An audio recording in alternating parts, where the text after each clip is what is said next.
প্রভু যিশু, তোমাকে ধন্যবাদ দিই প্রভু। প্রভু আজকে ও প্রভু তোমার বাক্য নিয়ে আমরা আরেকবার আলোচনা করি, আমরা ধ্যান করি, আমরা পাঠ করি, আমরা বোঝার চেষ্টা করি প্রভু। আর প্রভু তোমার বাক্য প্রভু প্রভু সাধারণ বাক্য নয় প্রভু, তোমার মুখ নির্গত বাক্য প্রভু। ও প্রভু আমাদের জীবন গড়ার বাক্য প্রভু, তাই বোঝার শক্তি আমাদেরকে দাও প্রভু, আমাদেরকে সেই জ্ঞান ও প্রভু তুমি খুলে দাও প্রভু, যেন তোমার এই বাক্যকে আমরা বুঝতে পারি আর বুঝে যেন আমরা পালন করতে পারি প্রভু। তুমি আমাদেরকে ও প্রভু জ্ঞান চক্ষু খুলে দাও, তোমার এই বাক্যকে বোঝার শক্তি সামর্থ্য তুমি আমাদেরকে দাও। তোমার নামের গৌরব মহিমা হোক প্রভু যীশু খ্রিস্ট। এই প্রার্থনা প্রভু যীশু খ্রিস্ট আমি তোমার নামে। ঠিক আছে, আর একবার ক্লিয়ার করে আমরা একজনা কেউ পড়ি, একদম অক্ষরে অক্ষরে পড়ি আমরা। ঈশ্বর জগৎকে এত ভালোবেসেছিলেন যে তার জন্য তিনি দান করলেন তার অনন্য পুত্রকে, যেন যে কেউ তাকে বিশ্বাস করবে ভয় নেই তার, লাভ করবে সে অনন্ত জীবন। জগতের বিচারের জন্য। ঠিক আছে, ঠিক আছে, আমরা ওই বাক্যটা একবার পড়ি।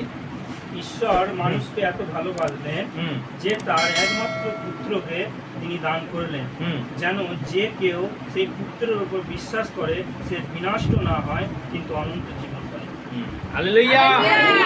দেখুন, ঈশ্বর জগৎকে এমন প্রেম, এমন ভালোবাসলেন, নিজের পুত্রকেই দান করে দিলেন, যেন যে কেউ তার উপরে বিশ্বাস করে সে বিনষ্ট না হয় কিন্তু কি অনন্ত জীবন পায়। অনন্ত জীবন।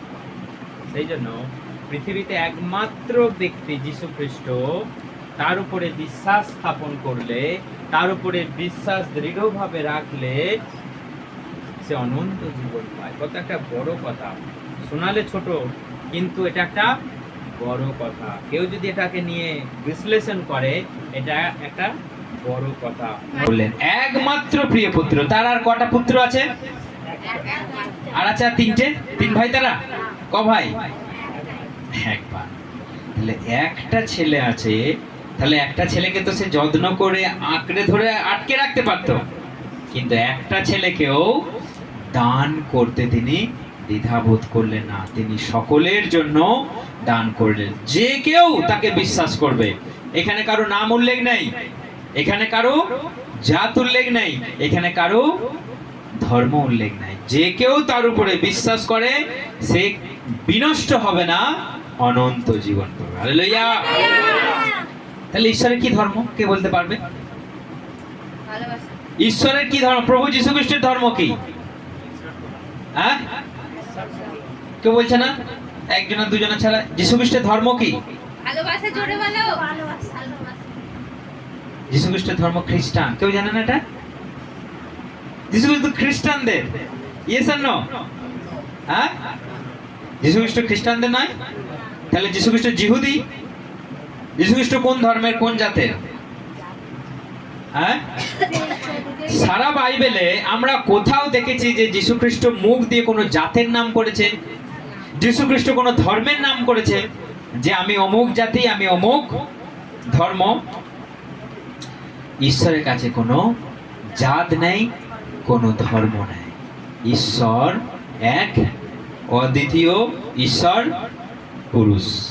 ঈশ্বর পুরুষ না নারী? ঈশ্বর পুরুষ। ঈশ্বর বুড়ো না ঈশ্বর বাচ্চা, না ঈশ্বর সেই দাড়ি পেকে গেছে তো তাঁতি বাচ্চা করতে আমি যাবো? ঈশ্বর কেমন? হ্যাঁ, ঈশ্বরের মানে কেমন? হ্যাঁ, ঈশ্বর কখনো বুড়ো হয় না, ঈশ্বর কখনো বাচ্চা নয়, ঈশ্বর কখনো আর এবার আশীর্বাদ শেষ, আশীর্বাদ করে এবার মরে যাবে। ঈশ্বর মরে না, ঈশ্বর বুড়ো হয়ে থুত্র হয়ে লাঠি ধরে ঘুরে বেড়ায় না। ঈশ্বর চির ইয়াং, ঈশ্বর যুবক।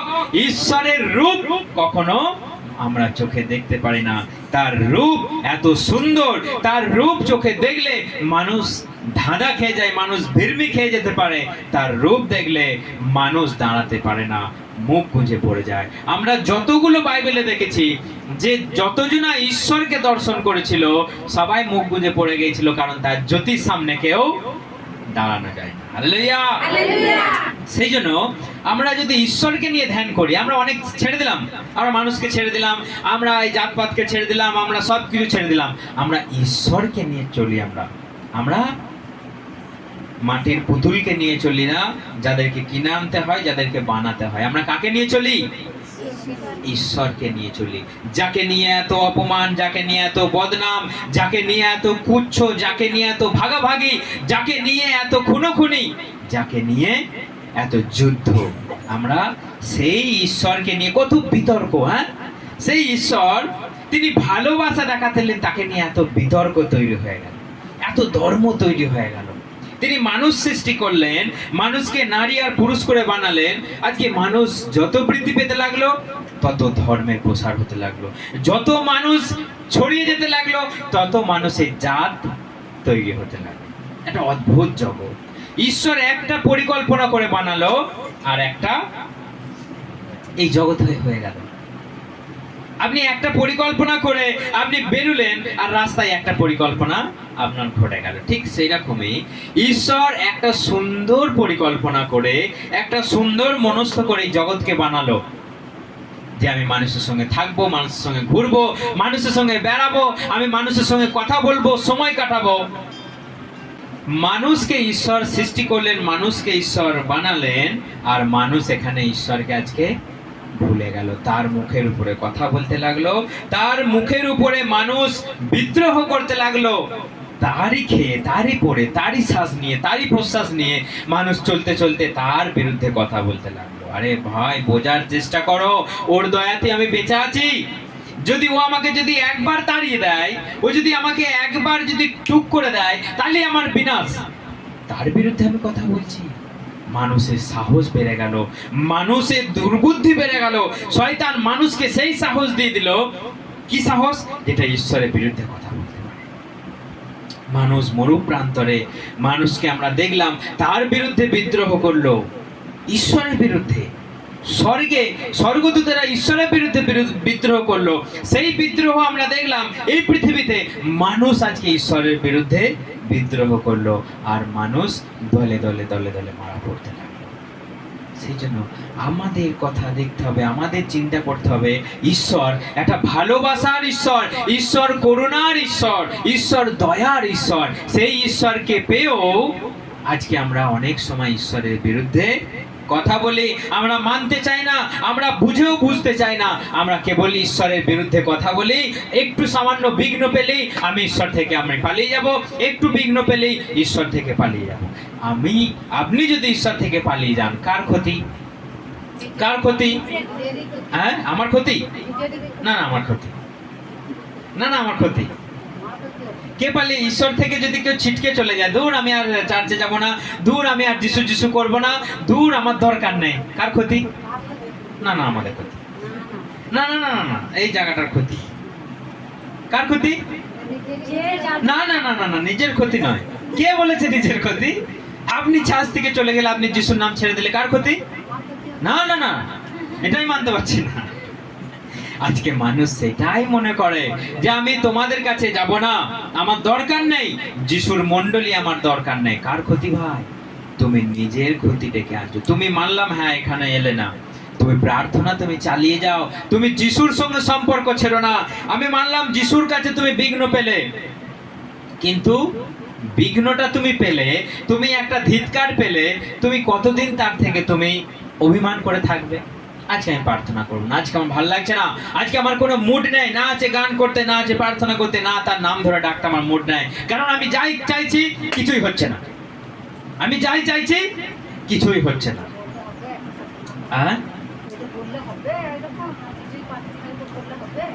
তাহলে কি বললে হবে? সেই জন্য আমি যদি সামান্য বিঘ্ন পাই, আমার যদি কিছু নাও ঘটে যায়, আমি এটা চাইলাম ঈশ্বর, মানুষের চাওয়া পাওয়া, কারোর সঙ্গে যদি কিছু মিলে যায়, মনে করবেন না আপনাকে উদ্দেশ্য করে বলছে। মানুষ চায় আমার শরীরকে তুমি সুস্থ করো, মানুষ চায় আমাদের সম্পর্ক তুমি ভালো করে দাও, মানুষ চায় আমাদের স্বামী স্ত্রীর মিল করে দাও, মানুষ চায় আমাকে একটা বাচ্চা দাও, মানুষ চায় আমি যেন মণ্ডলীতে যেতে পাই। ধরুন কিছুই পেল না। মানুষ চায় আমার জীবনে আমার পরিবারে শান্তি আসুক, কিছুই পেল না। দূর ঈশ্বর, মানুষ কি বলে তখন? ধুর, ঈশ্বর ঈশ্বর ঈশ্বর, কিছুই হচ্ছে না, কয় ওখানে যাওয়া মানে ফালতু, ওই সময় কাটানো, বসে বসে শুধু ডায়লগ শোনা। যদি এই কথা আমরা বলি, যদি ঈশ্বরকে যদি আমরা এই কথা বলি, দূর তোমার কাছে গিয়ে লাভ নাই, দূর তোমার কাছে গিয়ে কিছু হচ্ছে না, তাহলে আমি যদি ঈশ্বরকে ছেড়ে দিই, তাহলে আপনি চিন্তা করুন, আপনি নিজের জীবনকে হারিয়ে যাচ্ছেন, আপনি নিজের জীবনকে আপনি আস্তে আস্তে ভুলে যাচ্ছেন, আপনি বিপথে যাচ্ছেন, আপনি শয়তানের পথে যাচ্ছেন। শয়তান সেটাই চায় যে আপনাকে ঈশ্বরের বিরুদ্ধে ঘোল পাকিয়ে, ঈশ্বরের বিরুদ্ধে আপনাকে নানা রকম কুমন্ত্রণা দিয়ে ঈশ্বর থেকে সরিয়ে নিয়ে গেলে তার লাভ। কারণ সে একা নরকে গিয়ে যন্ত্রণায় কাতর হতে চায় না, সে আপনার হাত ধরে নিয়ে গিয়ে চলো আমরা একসঙ্গে নরকে যাব। যিশুর কাছে পাচ্ছ না তো কি হয়েছে?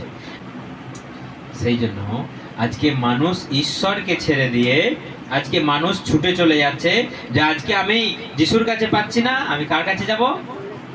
যদি যিশুর কাছে পাচ্ছেন না, তাদের কাছে পাওয়া যাবে? যদি যিশুর কাছে না পায়, তাহলে তাদের কাছে গেলে পাওয়া যাবে? মানুষকে বোঝানো মুশকিল। যিশুর জীবন তো তার কাছে চাইছি, পাচ্ছি না। ঈশ্বরকে নিয়ে চিন্তা করুন, সেই ঈশ্বর যাকে নিয়ে এত দ্বন্দ্ব, যাকে নিয়ে এত, কাউকে নিয়ে পৃথিবীতে কোনো বিঘ্ন আছে, অত্যাচার আছে, কোনো দ্বন্দ্ব আছে, মারামারি ঝগড়া যুদ্ধ আছে কাউকে নিয়ে, কিন্তু দেখুন যিশুকে নিয়ে যত পৃথিবীতে দ্বন্দ্ব, সারা পৃথিবী আজকে যিশুকে নিয়ে। আমাদের যে পাশের দেশ চীন, চীনের পতাকাতে কি আছে কে বলতে পারবে? চীনের পতাকাতে কি আছে? হ্যাঁ, ড্রাগন আছে। ড্রাগনটা কে? ড্রাগনটাই হচ্ছে আদি শয়তান। চীনের যে পতাকাতে আছে, সে যে ড্রাগন, যে আদম হওয়াকে ঠকিয়েছিল, তার চিহ্ন আছে। আগে আগে ড্রাগন মানে বড় সাপ, সে উড়ে উড়ে উড়ে উড়ে উড়ে বেঁকে বেঁকে, দেখেছেন এক একটা ভিডিও, ফোনেতে ভিডিওতে দেখা যায়, উড়ে উড়ে উড়ে উড়ে উড়ে সাপ হাঁ করে সেই কুমিরের মতো মুখ নিয়ে সাপ উড়ে উড়ে বেড়াচ্ছে। সেটা কে? ড্রাগন, সেই আদি সাপ যে হবাকে ঠকিয়েছিল। তাহলে সে আজকে কোথায় স্থান পেয়ে গেছে? চীনের মধ্যে, চীনের পতাকার মধ্যে তাকে রাখা আছে। কারণটা কি? সে চায় চীনের লোকেরা ঈশ্বর বলে কেউ আছে মানেই না, তারা নাস্তিক, কমিউনিস্ট, মানে ঈশ্বর বিরোধী লোক। আপনি সেখানে গিয়ে যিশুর কথা প্রচার করুন, ফাঁকাই পেলি আপনাকে ঝিঙ্কু। সেখানে মুসলমানকে ঝিঙ্কু, কারণ মুসলমানরা কি করে? ওরা আল্লাহ আল্লাহ করে, খ্রিস্টানরা যিশু যিশু করে। কিন্তু কোন চীনা কোন ঈশ্বরকেই মানে না, তারা কেবল কিচ্ছু বিশ্বাস করে না, তারা কেবল সাপ খাবো, তারপর বিছে খাবো, কেঁচো খাবো, আরশোলা খাবো, টিকটিকি খাবো, গিরগিটি খাবো, এলিগেটর খাবো। ওরা শুধু খেয়ে খেয়ে খেয়ে খেয়ে বেড়ায়, আর ওদের কোনো ধান্দা নেই। ঈশ্বর নো কেয়ার। ঈশ্বর বলে কেউ আছে, কেউ আমাকে কিছু দাও, ও সুস্থ, আমাকে অসুস্থ করে দাও। এই সাপ, ব্যাং, কুকুর, গরু, ছাগল যা পায় সব খেয়ে নেয়, সুস্থ হয়ে যায়। ওদের ঈশ্বরের বালাই নাই, কারণ ওরা হচ্ছে কমিউনিস্ট। আমাদের দেশে যে সিপিএম এসেছিল কোথা থেকে?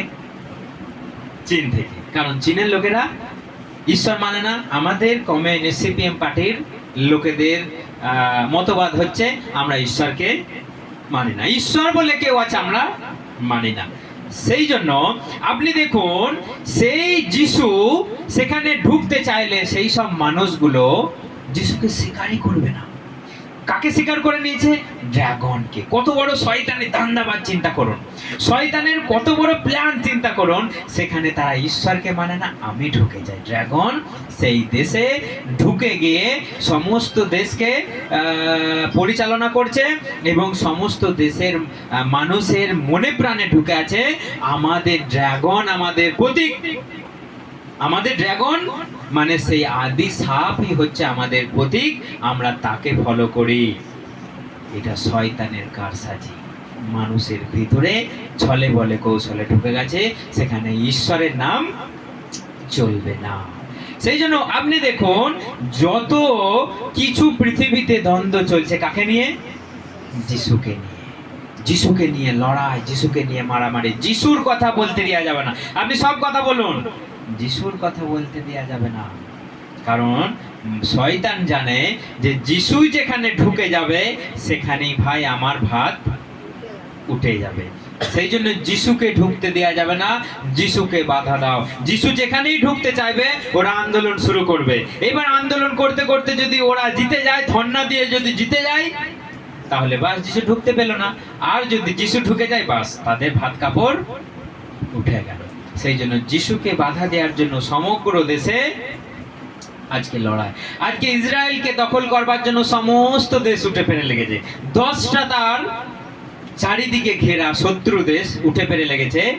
কি বলছে? যিশুর দেশকে ধ্বংস করব, যিশুর দেশকে দখল করব। এদের দেশ ছিল কোথায়? মানুষের ধারণা কি? কারণ ইসরায়েলিরা কোথায় ছিল? আগাগোড়াই বন্দী হয়ে মিশরে ছিল, ব্যাবিলনে ছিল। সমস্ত ইসরায়েল লোককে শত্রুরা দখল করে নিয়ে গিয়ে শুধু বাইরে বন্দী করে রেখেছিল। কিন্তু আব্রাহামকে ঈশ্বর কি বলেছিল?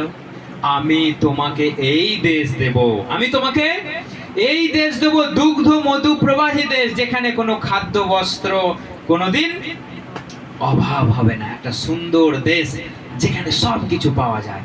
আব্রাহামকে ঈশ্বর এই প্রতিশ্রুতি দিল, আমি তোমাকে এই দেশ দেব। মসিকে বলল, আমি তোমাকে এই দেশ দেব। জিহোশুইকে বলল, আমি তোমাকে সেই দেশ দেব। কিন্তু তারা দেশে আর ঢুকতে পারছে না। কারণ মানুষের স্বভাব। ঈশ্বর প্রতিশ্রুতি দিলেন, আমি তোমাকে এই দেশ দেব, কিন্তু মানুষের স্বভাব চরিত্রের কারণে তারা সেখানে ঢুকতে পারছে না।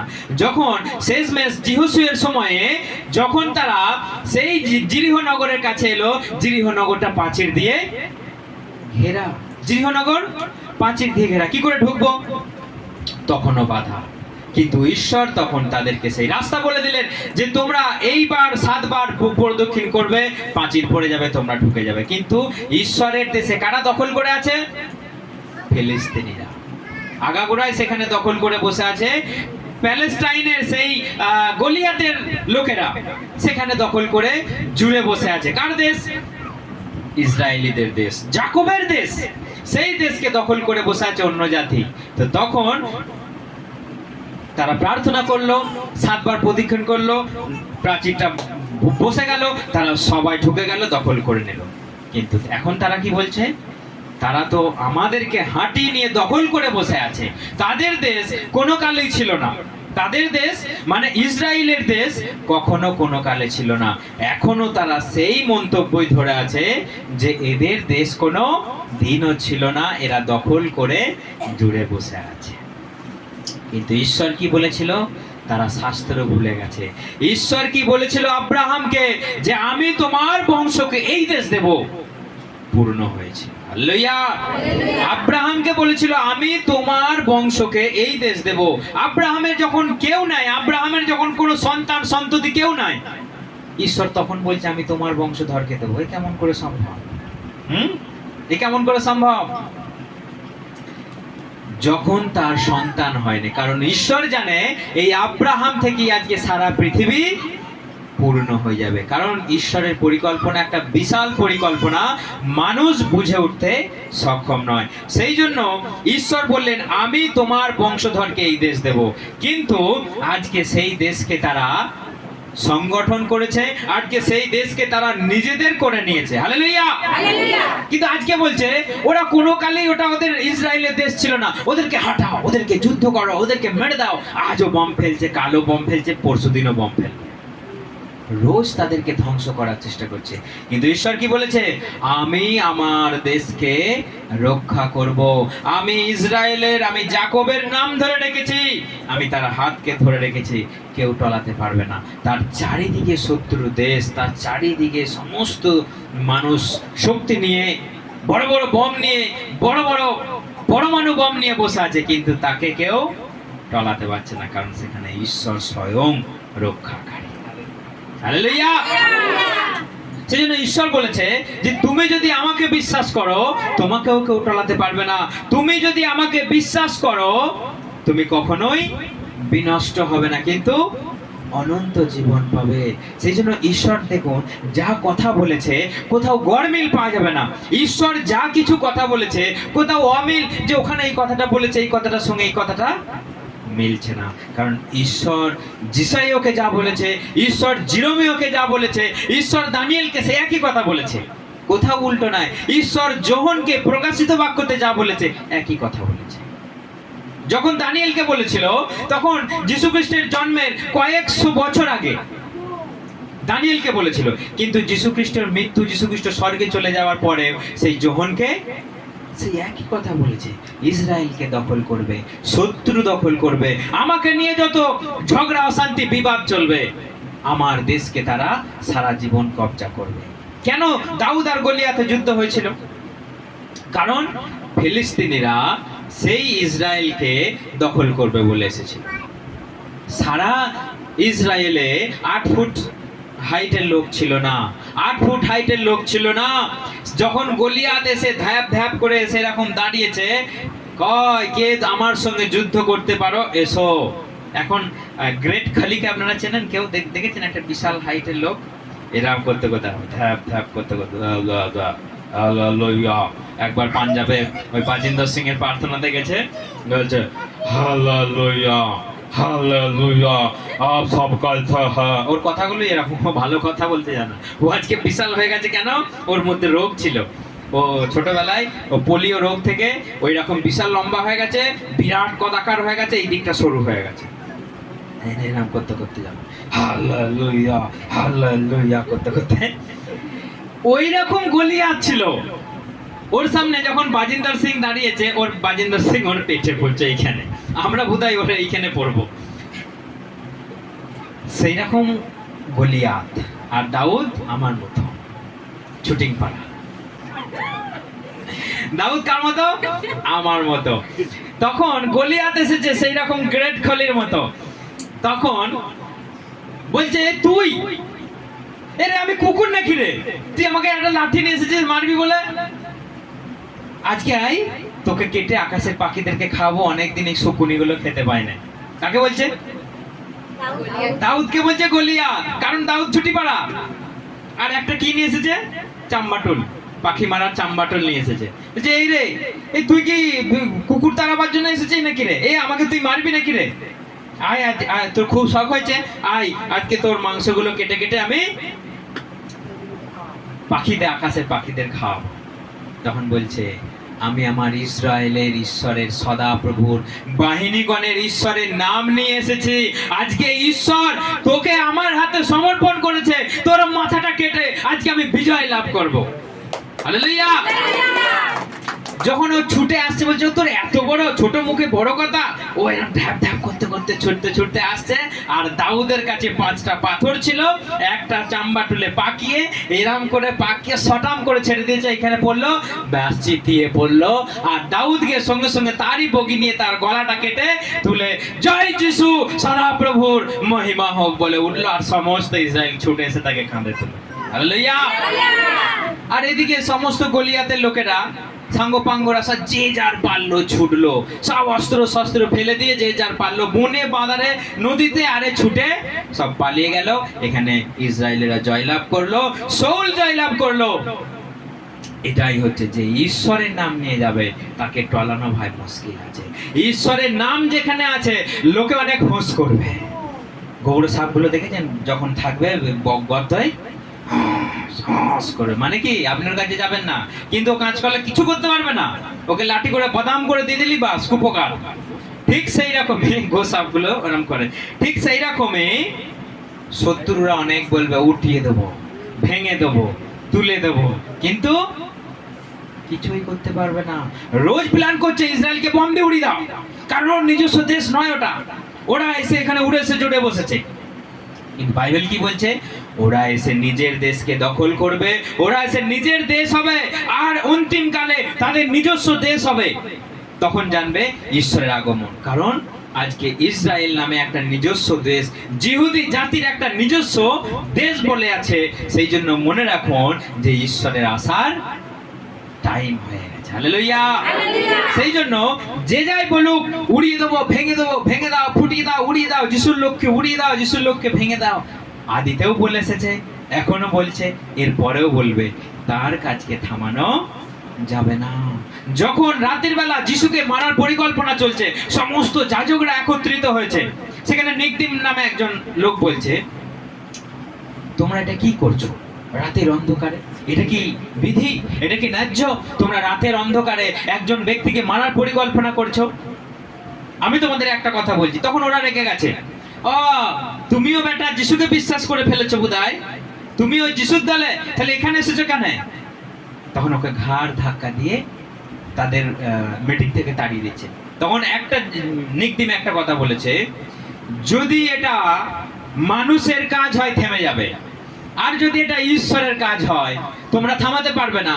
আর যদি তোমরা তাও যদি জোর করে তার বিরুদ্ধে লড়াই করো, তোমরা জানো ঈশ্বরের বিরুদ্ধে লড়াই করছো, ঈশ্বরের কাজ হলে এটা কখনো থেমে যাবে না। হালেলুয়া। সেই জন্য সেই দিনে যিশুকে মেরে দেওয়া হলো, যিশুর কাজ 2-4 দিনের জন্য থেমে গেল, কিন্তু পেন্টিকস্টের দিনে যখন আবার যিশু কামব্যাক করলো হোলি স্পিরিটের মধ্য দিয়ে, তার কাজ আবার বিস্ফোরণের মতো ছড়িয়ে গেল, আজও চলছে সারাটা পৃথিবীর কোণে কোণে। হালেলুয়া। লোকে বলবে, আজও বলছে, কালও বলবে, পরশু দিনও বলবে, কিন্তু যে যিশুর, সে যিশুরই থাকবে। যে এরপরে পাপী, সে আরো পাপ করবে, আপনি তাকে আটকাতে পারবেন না। আপনি হাজার প্রচার করুন, সে পালাবেই ভাই, তাকে আপনি আটকে রাখতে পারবেন না।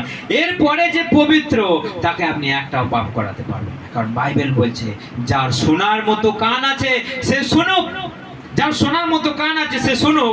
যে মণ্ডলীতে এসেও যদি ভ্রান্ত শিক্ষার মধ্যে পা দেয়, তাকে আপনি বাগাতে পারবেন না, কারণ এরপরে প্রভু বলছে, এরপরেও যে পাপী সে আরো পাপী হবে, এরপরে যে পাপী সে আরো পাপ করুক, কিন্তু এরপরে যে ধার্মিক সে আরো ধার্মিকতা অর্জন করবে, এরপরে যে পবিত্র সে আরো পবিত্র হবে। কারণ ঈশ্বরের সময়ে মানুষ একদিকে হয়ে যাবে চরম অত্যাচারী, অনিষ্টকারী, পাপী, অধার্মিক, আর একদিকে মানুষ হয়ে উঠবে সৎ, ধার্মিক, ঈশ্বরের ভালোবাসায় তারা মুখরিত হয়ে মানুষকে, যতই মানুষ বিঘ্ন দিক, যতই মানুষ পেছন থেকে ছুরি মারুক, যতই মানুষ আঘাত করার চেষ্টা করুক, ভালোবাসা যে ভালোবাসতে জানে, সেই ভালোবাসা কখনো থেমে যাবে না।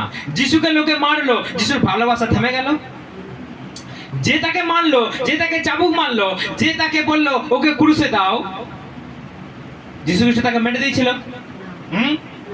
শেষকালে সে হাঁটু পেতে বলল, সত্যি করেই ইনি ঈশ্বরের পুত্র ছিলেন। হালেলুয়া। সেই লোকটা সে স্বীকার করলো, যে মারলো, যে ধরলো, সে স্বীকার করলো সত্যি করে ইনি ঈশ্বরের পুত্র ছিলেন। তাহলে যে মারলো, যে ধরলো, যার ভালোবাসাই ধর্ম, সে ভালোবাসতে ভুলে যাবে? দুদিন এসে দুটো লোক এসে খারাপ কথা বলে দিয়ে গেল, মানে সে আর মানুষকে ভালোবাসবে না, সে আর মানুষের বিরুদ্ধে বোধহয় সে আর মানুষকে আর বুঝবে না, মানুষকে আর কখনো অ্যালাউ করবে না। এটা কি কখনো হয়? যার কাছে ভালোবাসা আছে সে চিরকাল ভালোবাসতে জানে। যার কাছে যিশুর ধর্ম আছে, কোনো খ্রিস্টান ধর্ম নয়, কোনো মুসলমান ধর্ম নয়, কোনো হিন্দু ধর্ম নয়, যার কাছে যিশুর ধর্ম আছে সে কখনো ভালোবাসতে ভুলে যাবে না। হ্যাঁ, হতে পারে কোনো ডিস্টার্ব করলে, কোনো, কারণ বাইবেল বলছে কোনো মানুষ যদি ডিস্টার্ব করে, কোনো মানুষ যদি ভাঙন সৃষ্টি করে, তাকে তুমি মণ্ডলী থেকে বার করে দাও, তাকে তুমি মণ্ডলী থেকে দূর করে দাও। কারণ সে যদি মণ্ডলীতে সে ভাঙন সৃষ্টি করে, পচন সৃষ্টি করে, তাহলে তাকে রাখাচ্ছে না রাখাই ভালো। আর সে যদি নিজে নিজে চলে যায় তো খুব ভালো, কিন্তু সে যদি পালিয়ে যায় ঠিক আছে, খুব ভালো। তাকে সে যদি তাকে সুযোগ দিও, সে যদি মণ্ডলীতে ভাঙন সৃষ্টি করে, বাইবেল বলছে তাকে তোমরা বার করে দাও। একবার বোঝাও, দুবার বোঝাও, 3 বার বোঝাও, তাও যদি সে না বোঝে তাকে তুমি বের করে দাও। ডাইরেক্ট কথা বলা আছে যে তুমি তাকে মণ্ডলী থেকে বের করে দাও। কিন্তু আমাদের ভালোবাসা কখনো কমে যাবে না। যে যিশুকে ভালোবাসে, যে যিশুর ধর্ম পালন করে, তার ভালোবাসা কখনো কমে যাবে না। আর মানুষকে ভালোবাসতে সে কখনো পিছিয়ে যাবে না। মানুষ থেকে বিঘ্ন পেতে পারে, মানুষ থেকে সে নানা রকমের সমস্যা, নানা রকমের অকথা, কুকথা শুনতে পারে, সহ্য করতে পারে, কিন্তু মানুষকে ভালোবাসতে কখনো পিছিয়ে যাবে না। এটাই হচ্ছে যিশুর ধর্ম। যেই ধর্মের কোনো নাম নাই, যেই ধর্ম হচ্ছে ভালোবাসার ধর্ম, আগাপে লাভ। হালেলুয়া। কি ভালোবাসা এটা আমাদের? আগাপে লাভ। মানে কার ভালোবাসা? ঈশ্বরের ভালোবাসা, সেটাকে বলা হয় আগাপে লাভ। আমাদের কোনো মানুষের ভালোবাসা নয়, আমাদের কোনো স্বামী স্ত্রীর ভালোবাসা নয়, আমাদের সন্তানের ভালোবাসা নয়, আমাদের ঈশ্বরের ভালোবাসা, যিশুর ভালোবাসায় আমরা মানুষকে ভালোবাসি। হালেলুয়া। যেন আমাদের ভালোবাসার খামতি কখনো হবে না। আমরা মানুষকে চিরকালীন ভালোবাসায় ভালোবাসি। মানুষ যদি আমাদের সঙ্গে বেইমানি করে, আমাদের কিছু করা নাই, কিন্তু আমরা কখনো মানুষকে পিছে ফেলবো না, আর কখনো পিছে আমরা ফেলার মনস্থ আমাদের থাকবে না। আমরা মানুষকে এভারগ্রিন ভালোবাসায় ভালোবাসবো, আগাপে লাভ ভালোবাসবো। হালেলুয়া। জয় যিশু। ঈশ্বর সকলকে আশীর্বাদ করুক, আর আমরা যেন চিরকাল মানুষকে আমরা যেন ভালোবাসতে পারি।